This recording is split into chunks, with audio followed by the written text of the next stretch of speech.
En el siglo XVIII, el barón de Montesquieu dejó dicho que la paz no se puede comprar, pues aquel que la ha vendido queda en mejores condiciones para volver a venderla.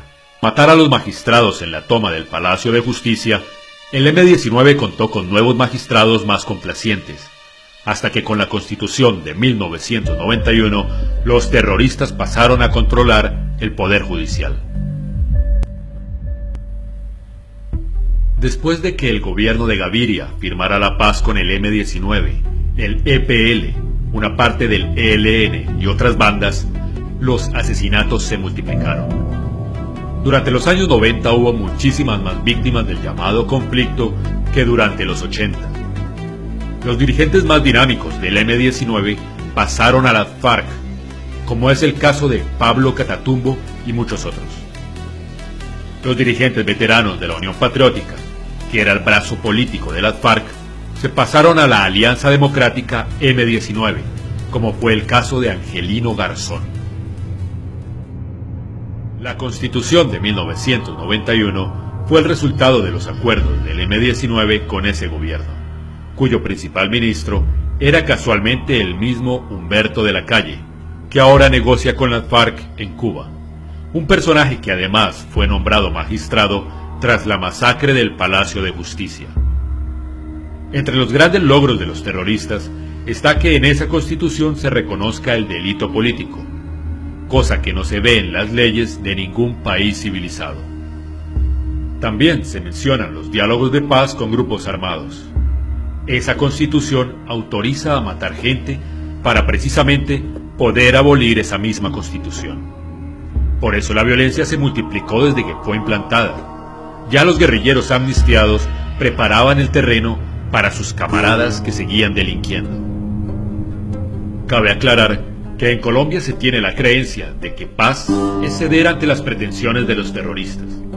Los gobiernos de los 90 estuvieron especialmente dispuestos a buscar esa paz, lo cual influyó en los avances de las FARC y el ELN durante el gobierno de Samper, que forzaron al gobierno de Pastrana a cederles a las FARC un territorio del tamaño de Suiza, en el que reclutaron a miles de niños, asesinaron a miles de personas, escondieron a miles de secuestrados, entrenaron a miles de asesinos y produjeron muchísimas toneladas de cocaína. Durante ese periodo, los terroristas llegaron a ser tan poderosos que dictaron una ley, una orden criminal de extorsión por la que cada colombiano que poseyera más de $1 millón debería darles el 10%, la tristemente célebre Ley 002. También los secuestros se multiplicaron hasta un promedio de 10 diarios durante los años 2000 y 2001. Las presiones de la prensa y de los jueces para favorecer a los terroristas fueron mayores que nunca antes. Gracias a su rentabilidad, el negocio de la mal llamada paz tiene una populosa clientela. Esa clientela, formada sobre todo por empleados estatales, había prosperado muchísimo durante esos años.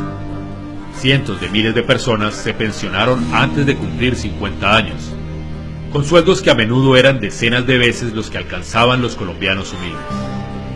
El coeficiente de Gini, que mide la desigualdad, aumentó casi 10 puntos entre 1991 y 2002, cuando Colombia llegó a ser uno de los países más desiguales del mundo.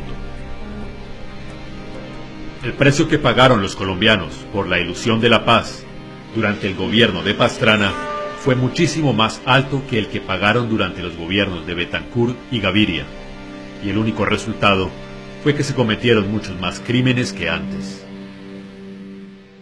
Las negociaciones de La Habana solo terminarán con el triunfo completo de las FARC, a no ser que un gobierno firme o una movilización ciudadana consigan impedirlo. Todos los negocios de las bandas terroristas han experimentado una gran expansión desde que subió Santos al poder, y más aún desde que se anunció la negociación. Es como cuando una empresa obtiene un contrato gigantesco que sus acciones multiplican su valor. Pero los terroristas dicen que los que no quieren premiarlos es porque se lucran de la guerra. Es otra mentira típica, es otra forma de matar. Atención a estas declaraciones de Gustavo Petro.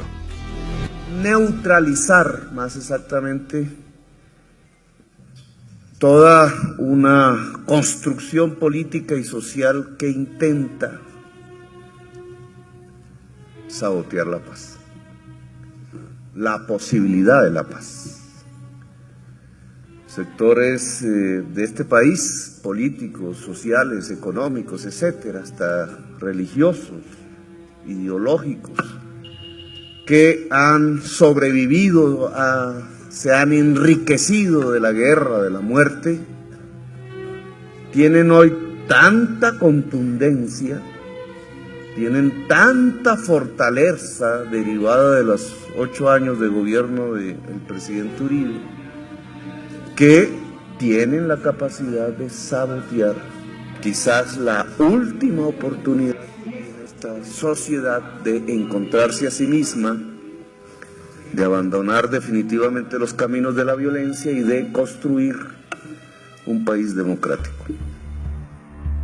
Los enemigos de la paz son los criminales totalitarios, no quienes queremos un país tranquilo y productivo.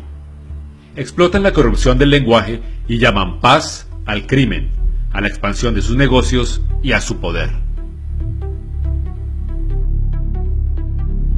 Los nazis terminaron juzgados y castigados en Nuremberg. En cambio, los terroristas colombianos siempre triunfan. Después de dirigir el asesinato en masa desde el Comité Ejecutivo Central del Partido Comunista y la vicepresidencia de la Unión Patriótica, Angelino Garzón llegó a ministro del gobierno de Pastrana y vicepresidente del de Santos. Lo mismo Gustavo Petro, que como dirigente del M-19 tuvo que ver con las alianzas con Pablo Escobar que condujeron a la toma del Palacio de Justicia y con muchísimos otros asesinatos y secuestros.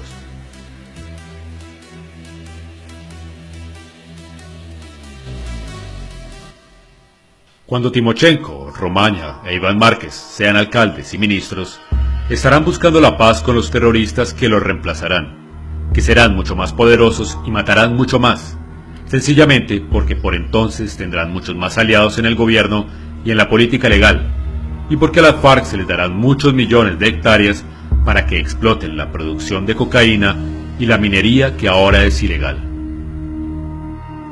Estarán en condiciones de vender la paz aún más cara y nadie tendrá derecho a sorprenderse, porque lo que llaman paz es como si los policías se aliaran con los ladrones para repartirse el botín. Claro que siguiendo ese ejemplo, los policías no serían solo los políticos desaprensivos, sino esa mayoría de los colombianos que admiten que van a reconciliarse con los criminales como si los hubieran agraviado. Lo hacen porque creen que así evitarán riesgos y solo los multiplican. Eso es obvio porque el derecho penal se inventó precisamente para que no imperara la ley del más fuerte. Cuando una comunidad lo declara abolido, autoriza a los asesinos a matar. El referendo que convocará el gobierno es la ocasión en que los colombianos podrán escoger si prefieren humillar a las víctimas y someterse a los victimarios o convertir al país en una democracia respetable. La inmensa mayoría puede escoger, y esa decisión marcará el destino del país y las vidas de los colombianos en los próximos años. Quizás.